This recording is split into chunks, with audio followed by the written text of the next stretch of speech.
Dre Dog in the house. Yeah, Dre Dog in the house. Yeah, we just released Andre Wade. Praying peace upon y'all families today. Praying peace upon those who are incarcerated, men, women, and teenagers. I pray that all is well with your loved ones, outside and inside. And that today's topic will bring on some understanding and some things that you all is thinking in your mindset of what did he do inside the walls. I titled this because in prison we are behind walls. We're inside of a cage. And you never know what's going on inside of those walls. I remember when the prison was a dangerous place, right? And what you heard at night was men moaning, men crying from either being raped or men having sex willingly or somebody getting beat up when them bars lock. Because a lot of fights go on at rack time with them sellers, or somebody done talk somebody and coming into their cell, and when they close the door, you can hear fights, you can hear the rumbling, then you can hear, I give up, man, I give up, man. And it's too late because you done place yourself inside of those closed walls. If the walls could talk, they're telling on a lot of people that say what they don't do. You have a lot of men in prison that says that they didn't mess with punks, right? And that could be true. But there's some not telling the truth, because when they get behind them closed walls, then the truth comes out. But when you're talking about Dre Dog, when you're talking about the lifestyle that I live inside the prison, the individuals I hung with on a daily basis could tell you about Dre Dog more so than I can tell you about myself. But when I'm talking about myself, I'm telling you what took place in my life. And maybe at a time when I was in the county and I received the Lord's sentence that I received, and in my mind, I'm like, man, I told one of my partners, I say, man, go down here, give me one of these punks and chill. Now, this is the mindset that the men had coming from the 80s, because I got incarcerated in 1990. Well, in the 80s and 70s and 60s, messing with punks was one of the understandable things of men that felt that that's what they wanted to do. Now, I had been to prison twice before I received the 45 aggravated years, and I didn't mess with punks then, and they didn't have women in prison. They had them, but they was isolated from the inmates.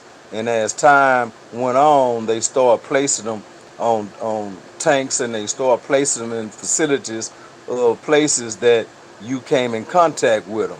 Well, in 1990, when I caught the chain to go to prison, I was totally surprised to something that I hadn't seen from the last time I was in prison, which was in '88.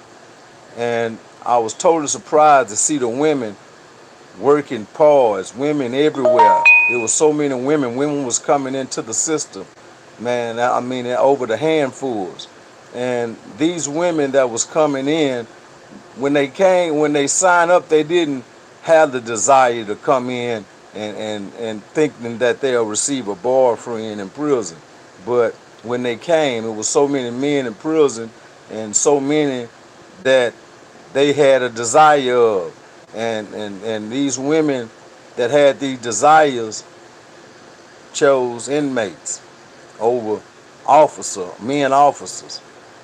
But when you had yourself in position, like I kept myself in position once I learned what position meant in prison.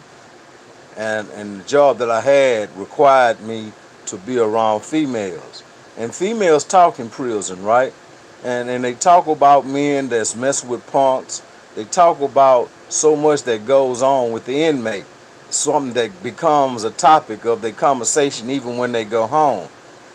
And so I was a topic of some of the women that talked in the penitentiary, that worked in the penitentiary because I was a handsome guy, and my conversation with the women they enjoyed. They enjoyed so much that when they came to work the next day, they was looking for me. They had somebody to tell me to come to them.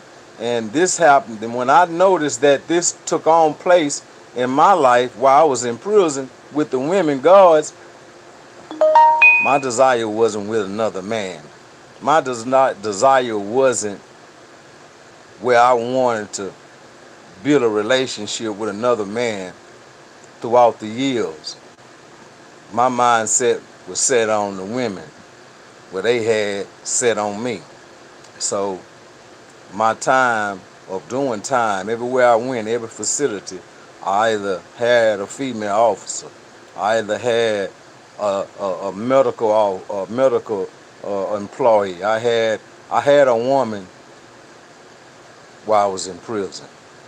I had females writing me, females sending me money, officers in prison. And this wasn't something that I truly played on. It was something that had to take place in my life because I was doing time. Yeah, I had some relationship with some punks on a friend basis, not a sexual relationship in that manner. But I went to school with punks. I indulged conversation with punks, and I met punks while doing time. And if anybody say that they didn't, then they lying, because punks are either going to school with you, punks work with you, they affiliated themselves with men. You know, it's like women. Well, it was one that I now when you asking me did I talk to the women's now? Are you asking in the form of officers that I was incarcerated with, or are you talking about the ladies outside here in society? Because even out here in society, and man, I ain't got nothing to do but talk to women. You know, at one time, I consider myself a flirt, right? And being a flirt means that I have to speak to all the women. I have to speak to them either if they fine, either if they ugly, or whatever. They are female, because you miss that intimate side.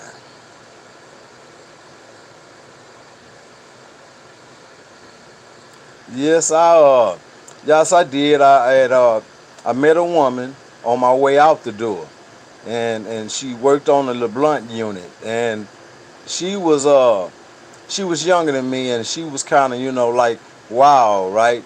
And she still was working in prison, so we used to meet up. We used to go out to lunch and stuff when she come to Houston, cause she lived in Beaumont. So when she come down here to Houston, she would contact me, and she was really cool.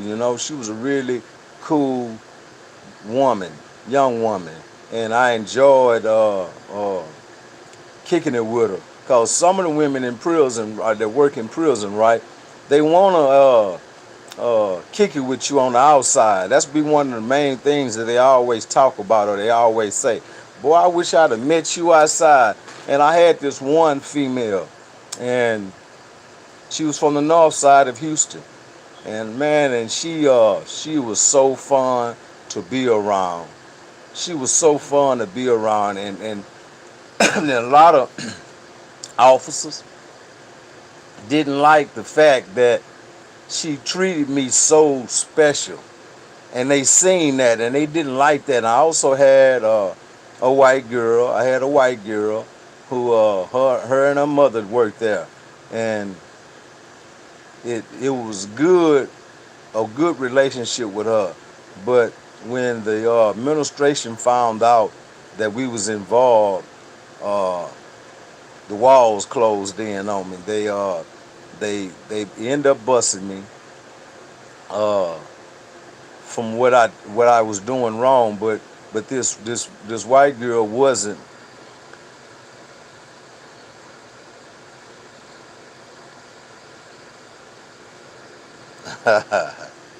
Y'all, I'm pretty sure you might couldn't, because you heard men crying. You heard men crying at night, because at night, the prison has done quiet down, and you can hear beyond the walls of what's going on in some of the cells. You can hear arguments among cellies. You can hear so much at night in the old prisons. And what took place was is that things was happening behind the walls. Things was going on inside those walls that wasn't talked about during the daytime. But I remember when I first came to ESAM, and I met a little guy, and this guy used to always saying things like, getting him a punk, getting him a punk, getting him a punk. This was something that he always say. So I say, man, why would you want a punk? You know what I'm saying? But he couldn't answer that question straight up, because he was a punk, and I didn't know. I didn't know what Bluefoots was, and so one day one of my partners, he was from South Park, and we used to work out together all the time. And he told me, he said, Dre, man, you know that little old dude is a punk, man. I say, who? So he told me, I say, nah, man. He said, yeah, man, little old dude is a punk. And I didn't know it, because he was like a Bluefoot. And it was, he was trying to hide it, right? And come to find out, his celly was banging him up, man, banging him up, man. And the dude was a little old freak, man. And it messed me up. I don't know if he was trying to uh, get into that kind of relationship with me. He never came out truly, expressing on how he felt. But he always used to talk about getting him a punk, getting him a punk.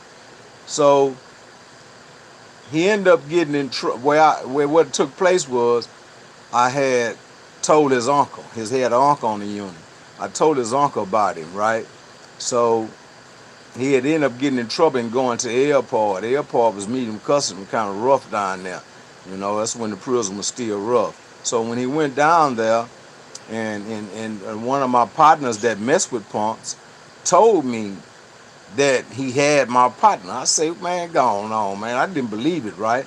So come to find out, this other dude told my little homeboy that he had to have a man.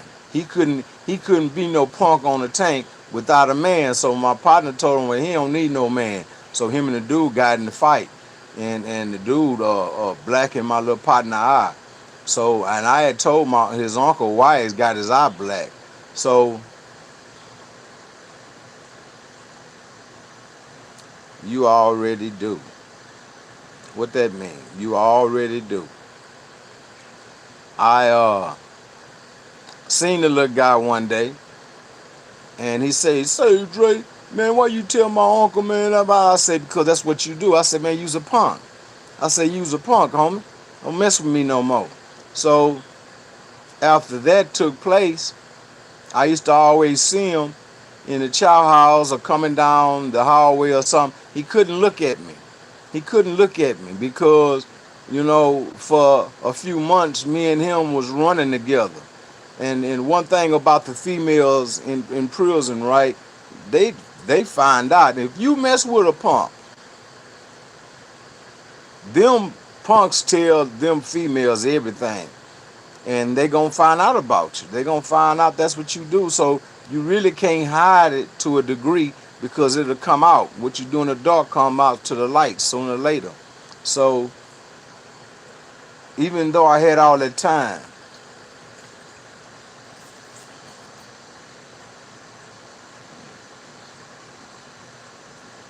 yes, I was locked up with Mr. Larry one time, but me and Mr. Larry was two different types of characters.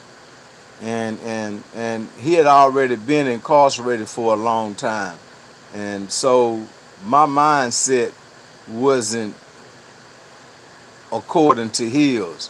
Whatever he did, he did, and whatever I did, I did. He we was too different. Like I say, my goal going to sleep at night, my goal waking up in the morning wasn't like Mr. Larry's. My goal, I had a woman that was coming to work, excited to see me, either bringing me something, felt good when she was around me, right here, right in prison, right?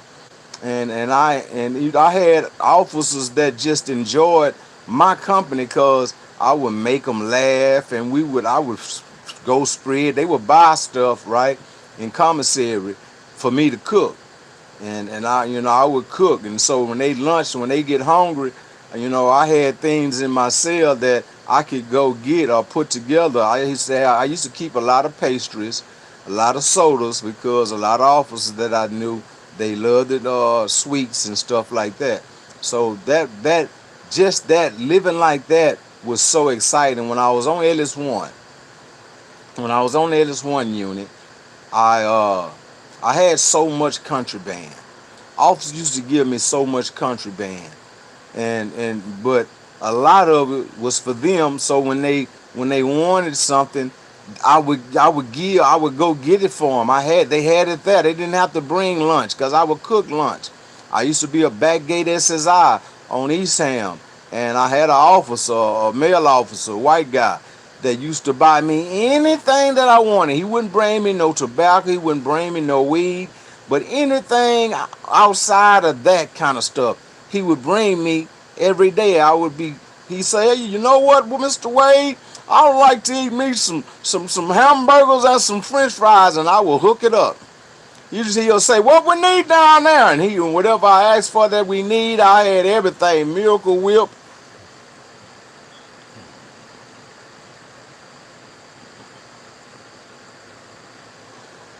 Well, you can say Ramsey, right? Because when you're talking about dangerous, you're talking about a unit that does a lot of stabbing and not a lot of fighting. See, Ferguson was a unit that did a lot of fighting. So when you came to Ferguson, it's a possibility you're going to get into a fight because you had a lot of youngsters there.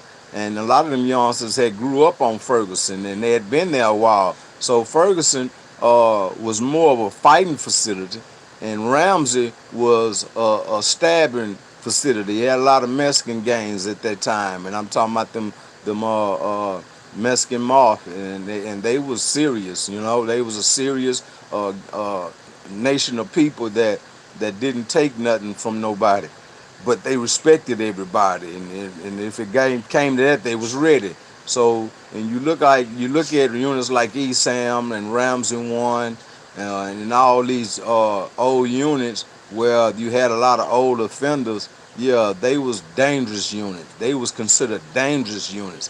Ferguson really wasn't a dangerous unit. It was a wild unit. Clemens, they called it the Burning Hell, was a wild unit. That's where your youngsters went to. Either if you was young, you went to Clemens, or you went to Ferguson or Cofield. Cofield was mixed up with dangerous men and fighting men, because you can come through the door and you would have to get your scratch right then, just to show where your heart is, because if your heart was weak, then they knew how to deal with you every day. you know, and Cofield was just like that. They called it the glass house. And that's what it was, you know, built among glass all the way around it. And so these units had these different titles, and you looked up and all these other units started coming, these new units. But I'm gonna tell you something. I'm gonna tell you something. The mentality of the inmates start changing when they start bringing those new units, start building them new units. The mindset of the youngsters more so was in the punk game than the older cats. The older cats had already been established of themselves and doing time. Some of them had relationships with punks where they call them their wife, you know, and you see dudes kissing one another. You see all these things going on as if they truly are married. That's truly his wife. That's truly her husband. So you've seen a lot of more punk fights than you've seen regular men fighting, because punks, you know, catches their man messing with another punk, and it be on like Donkey Kong.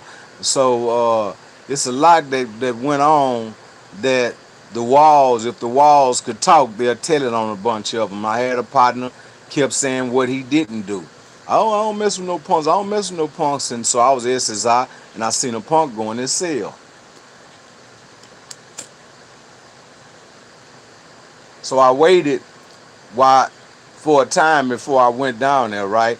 But I seen they had the little mirror come out on the run. See, when you can see the little mirrors. Dudes had their little mirrors out where they can watch and see who coming up the runs in case the officer come.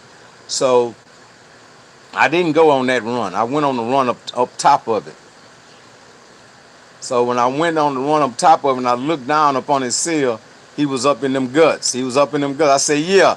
I said, yeah, I knew what you had. And he told me, hey, hold on, Dre Dog. I said, no. See, because you don't want Dre Dog to see it, because Dre Dog going to tell everybody. Because you have to tell it on them, because they would get in front of the homeboys and justify what they don't do and be lying. So it had to be justified among the men that I ran with, because they didn't mess around like that. I had a partner, one of my best partners that really showed me how to do time. He messed around, right? And he kept him a boy. He called them boys.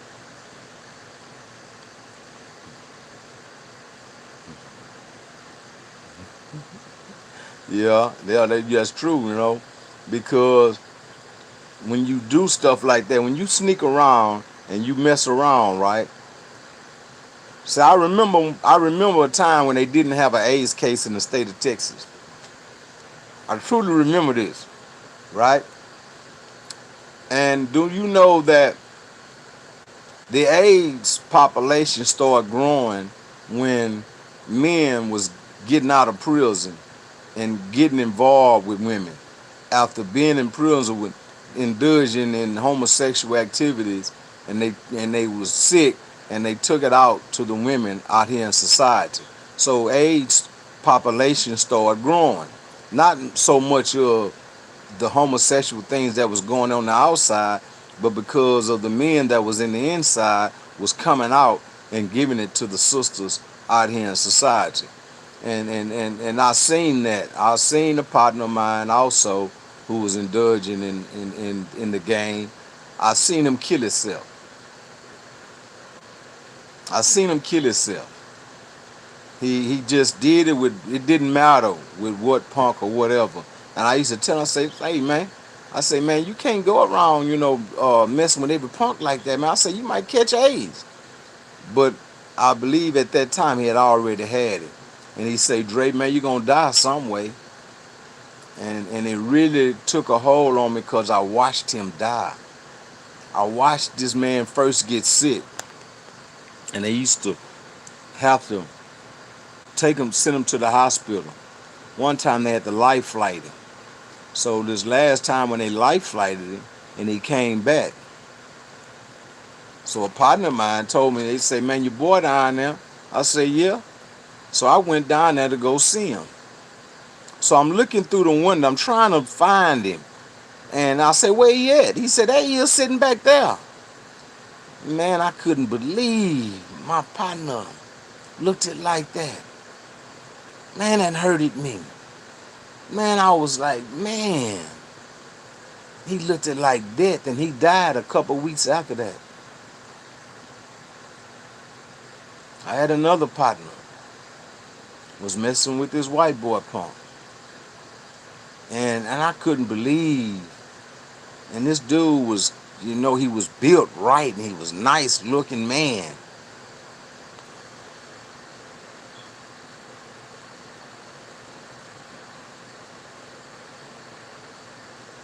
How did I feel my last day in prison?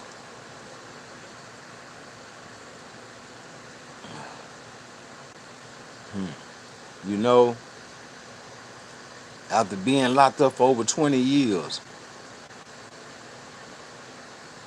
yeah, I wouldn't want to go out like that either. But so many of them did. I seen probably 200 punks kill over 2,000 men in the system. Men that knew that the men was sick, and they still had the relationships with the men. But how did I feel my last day in prison? You know, the longest time of your time is at the beginning. And the longest time is at the last part when you know you're finna go home. It took so long.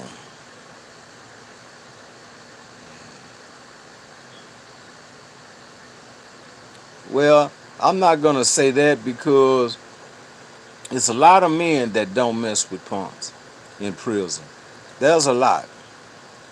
But when you look at the system in the state of Texas, which is the largest prison system in America, that's a lot of men that does indulge in that game. But there's a whole lot that doesn't and didn't. But when you listening to a person that's been incarcerated for 40-something years or 20-something years, what could run through your mind? What would run through your mind of him not messing with punks? This could cross your mind because so many people think that men that's in prison mess with punks. They really do. But they don't, because there's women in prison who love men that's locked up or been locked up. A lot of women out here in the world right now could choose a man that has never been incarcerated.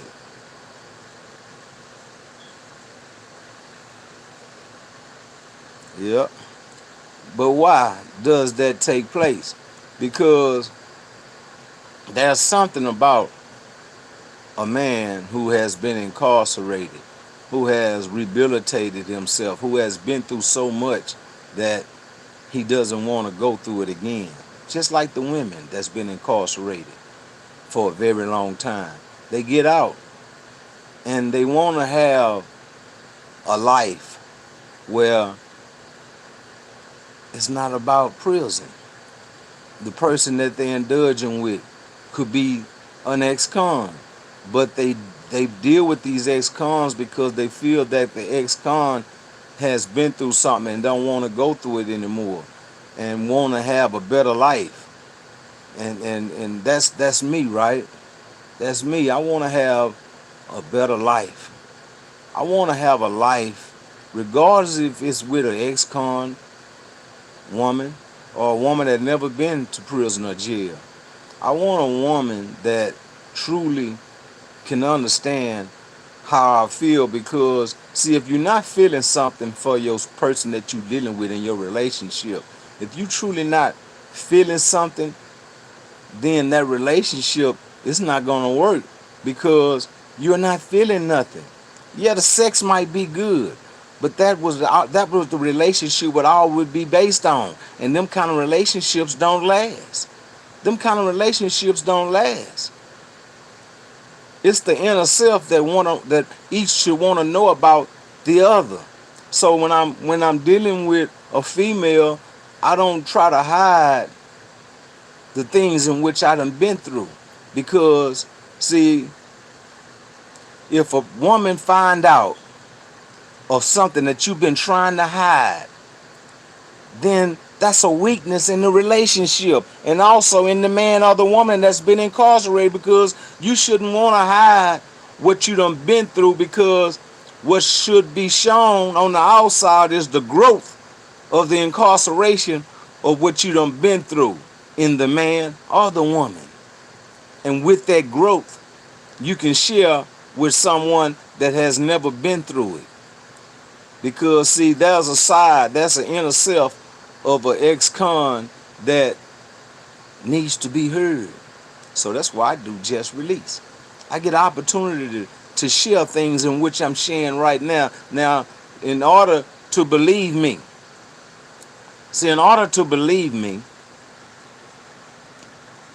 you would have to trust yourself. You have to trust yourself. Because, see, even if I had never been to prison, and I'm in a relationship with you, and I'm sharing some things that took place in my past. Yeah, but see, now, not to cut myself off, but if you had to do 28 years in prison, if you had to, you were doing the best way you could, because you know that an end comes to it. It have to be an end to it somewhere. See, when you look at Mr. Larry, who did the 42 straight years, you look at Link Eye Man here out of Houston that did 42 years. An end had to come. It's just that it took so long for the end to come. It took so long, so my length of time that I was in prison, I utilized it for the best part. See, the best part was when I was free that last day. I was so happy. I was so happy, and my family was in Huntsville waiting on me. I didn't have to catch the bus back home to Houston. They was outside waiting on me. And it was a beautiful sight. And so other men, families was out there. So we had got together and I prayed. We all prayed, not even knowing them people. I prayed because freedom had came. After 20-something years, freedom came, an end came. And I was so happy because God kept me safe. God kept me wanting a woman. God kept me in a state of mind not to give up. And I seen so many men in prison give up. And I couldn't do it. I couldn't give up. I couldn't give in, even though I used to communicate with punks on a daily basis, because they humans too.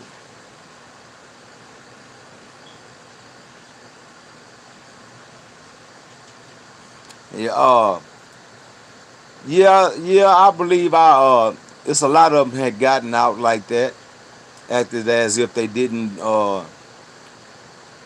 deal with punks in a sexual manner.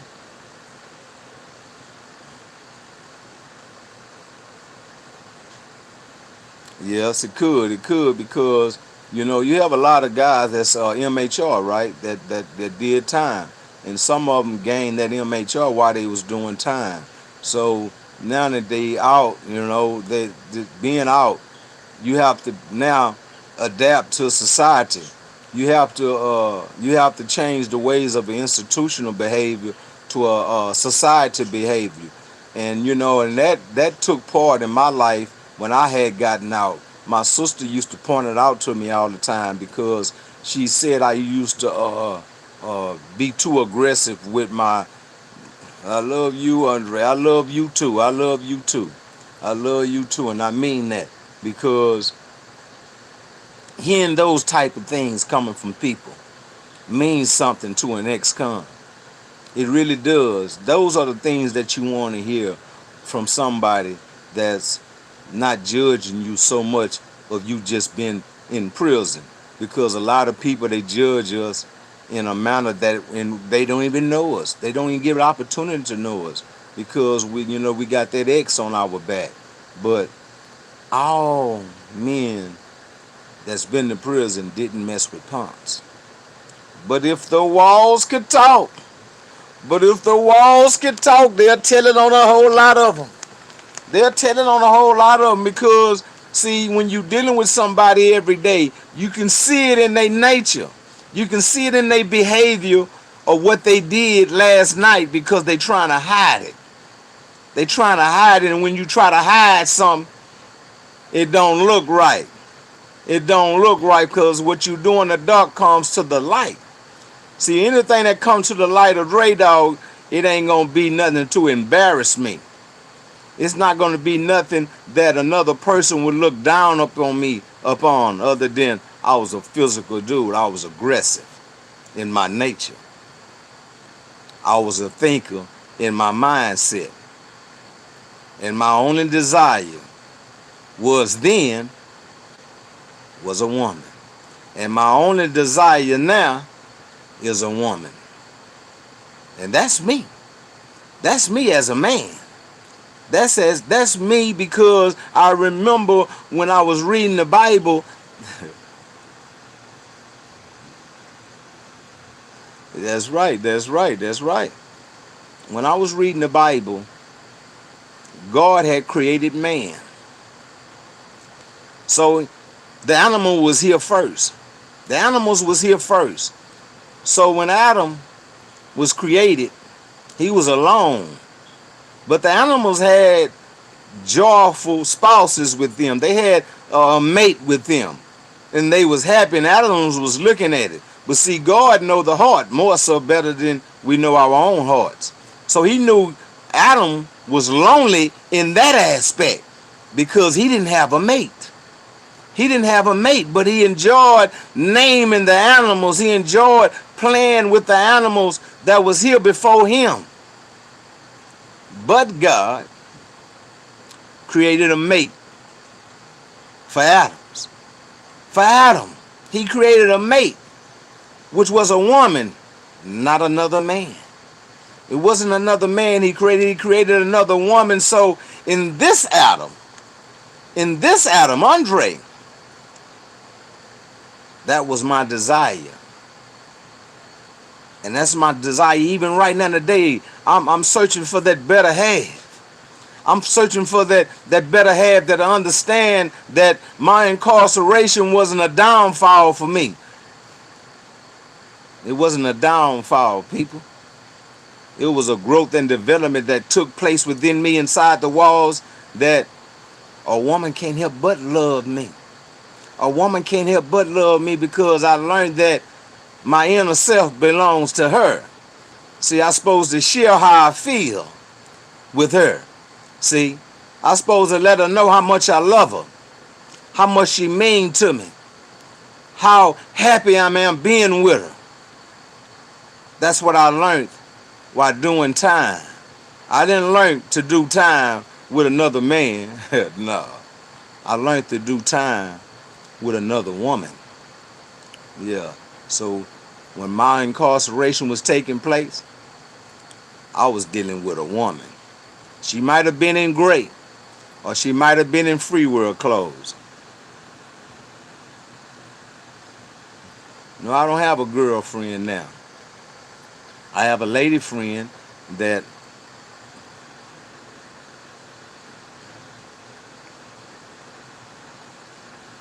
you say he likes to give women money, and you know what? And that's like me, right? Because I always been a giver, even when I was doing wrong. I've always been a giver.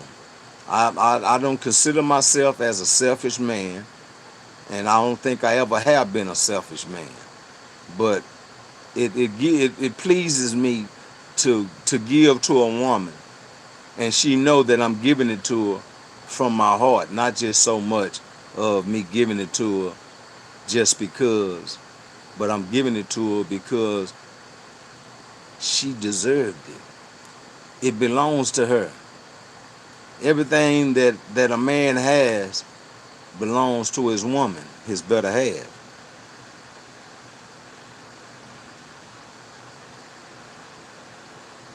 Yes, I have a cash app, but I don't have no nightmares. But I have a cash app. It's $, capital J, capital R, LEDS. $, capital J, capital R, LEDS. And I got that cash app because so many of my viewers has asked me to get the cash app. But ain't no money on the cash app. But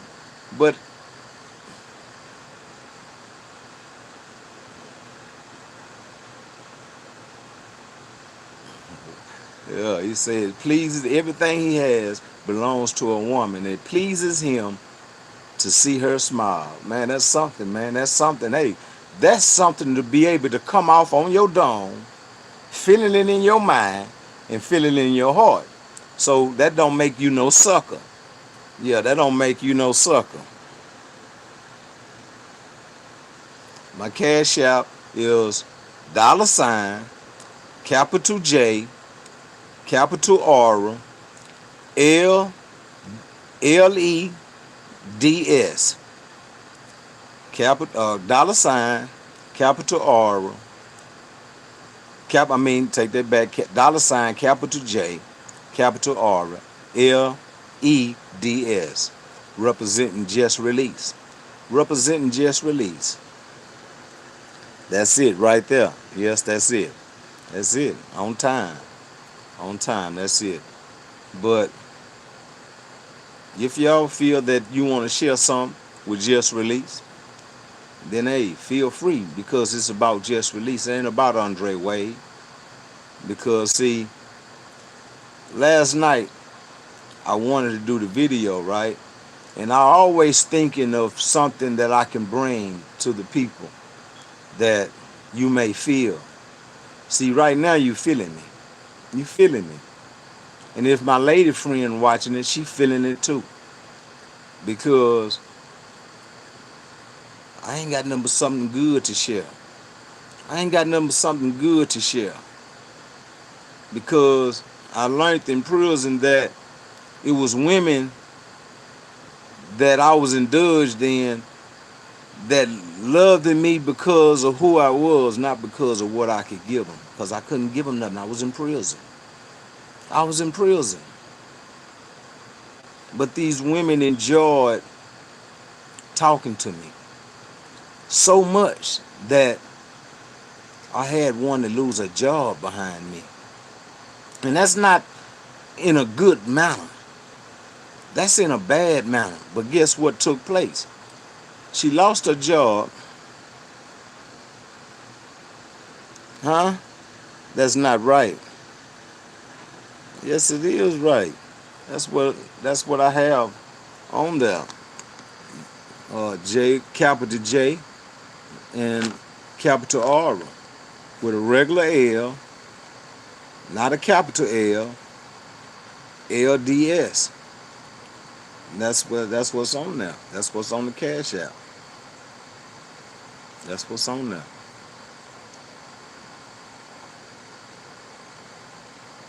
When it's not a capital L, it's a capital J and a capital R with a regular L, EDS. It's what's on there. I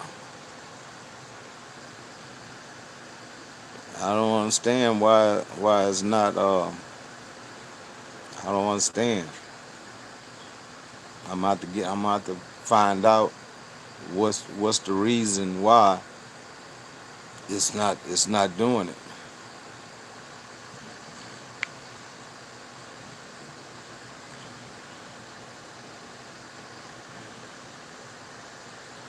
When I find out, I will see, because that's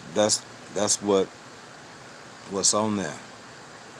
But I really hope y'all enjoyed this.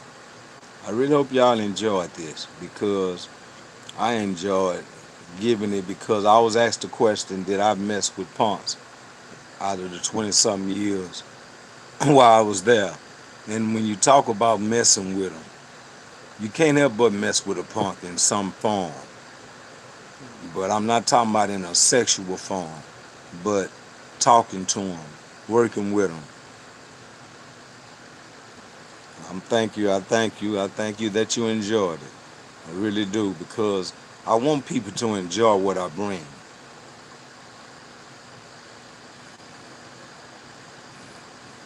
Yeah, somebody asked me, did I mess with punks while I was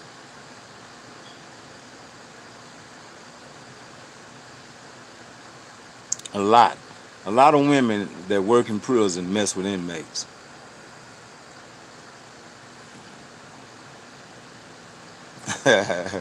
No, Dre ain't like that, man. Dre ain't like that. I tried to, and that's one of the reasons why I probably live the way I live out here in society, right? I did all those years in prison not trying to catch AIDS. I refuse to come out here in society and catch AIDS after not catching it in prison. So my relationship with women, even out here, is not so much on a sexual basis. You know, there's a lot of women out here that mess with a lot of men, and a lot of these men be sick, and a lot of these women are sick. So I pray to God on a daily basis, right? And I pray and I ask God to place the right woman in my life. So that I trust that God was placed the right woman in my life when it's time. And I just pray that my incarceration behavior doesn't take its toll in a relationship with a woman. So being mindful of the things I say, being mindful of how I feel is what I express with the woman that's in my life, right? And being that way strengthens my relationship because I'm not hiding anything. See, if I hide something, then my relationship can't grow because I'm not being truthful to that person. I'm not being truthful because, see, if I be truthful with the person, then it's up to her to accept the way I feel, accept what I've been through. You know, it's up to the woman. And so with that, I trust that God would place that right woman who would trust me enough to know that I couldn't do nothing but love her. I couldn't do nothing but love her. Yes, I missed her, that side of relationship while doing time. I missed it so much. I missed it so much. I wanted so much to, at night, to be able to hold a woman. I wanted so much to be able to tell the woman about my day and hear about her day and hear her laugh. I missed it, that intimate side of a woman. And that's where a lot of guys that mess with punks, they turn to the punks because the punks portraying to be a woman. So they bring this to these men that's weak, that's weak-minded and weak in themselves. And that's how the punk controls the men in prison. But when you know God, and you trust God, it's impossible for you to feel that way for another man when he made a mate for you in Eve. Hey, this just released with Andre Wade. And I'm gonna get that Cash App right, because I don't know why it's not working, because that's what it is. $, capital J, capital R, with a regular LEDS. Hey, this Andre Wade was just released, and I'll be back with something else.